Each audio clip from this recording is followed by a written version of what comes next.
আমার স্বামীরে মাইরা রাইখা ঘরের ভিতরে দড়ি পাও দুটা কইরা বসে রাইখা ঝুলাই থুয়েছিল। আমরা থানায় গেছিলাম, থানায় আঙ্গরে কেস নেয় নাই, কয় আনে গ কেস হয়ে গেছে। আমরা বললাম যে আমগো কেস কিভাবে হইলো, আমার স্বামীর তো আমি কোনো কেস করি নাই, আমার স্বামীর বাদী হব আমি, আমার স্বামী কোনো কেস হয় নাই, আমি কেস করি নাই। কিন্তু ঘাটিয়াল থানার দারোগা বলছে আপনাদের কেস হয়ে গেছে। আমরা বললাম যে কে, আমরা তো কেস করি নাই, আমাদের কেস কিভাবে হলো, কয় আপনাদের অপমৃত্যু কেস হয়েছে, আমার স্বামীকে মারা হয়েছে। থানায় ও সে বলছে আপনার স্বামী হত্যা করে মরছে। কোন কারণে আমার স্বামী হত্যা করে মরবো? আমার স্বামী আমার সাথে তো কোনোদিন কোনো দ্বন্দ্ব করে নাই, কোনোদিন কোনো নারায় বিবাদ করে নাই। মানুষে মাইরে আমার স্বামীরে বসাইয়া ঝুলাই রাখছিল। আমি আমার স্বামীর বিচার চাই, আমার জব একটাই, আমি আমার স্বামীর বিচার চাই। আমার মাসুম বাচ্চা, দুইটা মাসুম বাচ্চা আমার কিবা ইতিম বানাইছে, আমি তার বিচার চাই। কবির হোসেনকে আমি ধোয়াইছি আমরা 4 জনে। তাকে বুকের নিচে একটা জখম পাওয়া গেছে, মানে ফুলা। এটা আসলে এটা মানুষে মারছে, এটা সব সত্য জিনিস। এটা পাবলিকের, এটা দারোগা বলে কেস নেয় নাই, নিতাছে না।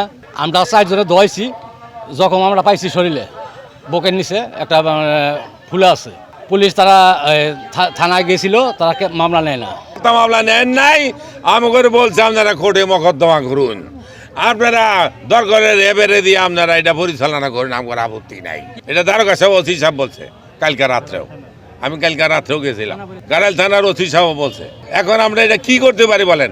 বারবার এরকম হত্যা হইতাছে। কবিরকে খুন করা হয়েছে, খুন করে এইভাবে তাকে রাখা হয়েছে। তার কারণ কবিরের যে বড় ভাই দুটো আছে, তাদের পুরো পরিবারই অশিক্ষিত। তাদেরকে বলা হয়েছে এখানে সাইন দেন, এই লাস্ট পোস্টমর্টমে নিতে হবে। সাইন দিছে, সাইনটা থানা থেকে বলছে, এখন কোন দারোগা আমি জানি না, থানা থেকে বলছে যে সাইন করার জন্য লাস্ট পোস্টমর্টমে পাঠানো হবে। তো সেভাবে কবির সাইন দিছে। পরবর্তীতে যেটা আমরা জিজ্ঞেস করলাম যে এটার কোনো কপি, পরে কপি নিয়ে আসছে থানা থেকে। যখন কপি পড়ে দেখলাম যে ওখানে লেখা হয়েছে আত্মহত্যা লিখেছে। তো তখন থেকেই আমাদের এটা মন থেকে আমরা এটাকে গ্রহণ করতে পারছি না। আমরা বিভিন্ন এলাকা থেকে আমরা পর্যায়ক্রমে আলোচনা সাপেক্ষে যে এটা মেনে নেওয়া যায় না, এটা নিঃসন্দেহে একটি হত্যা, এটাকে খুন করা হয়েছে। এই জন্যই আজকের আমাদের প্রতিবাদের জন্য এই মানববন্ধন।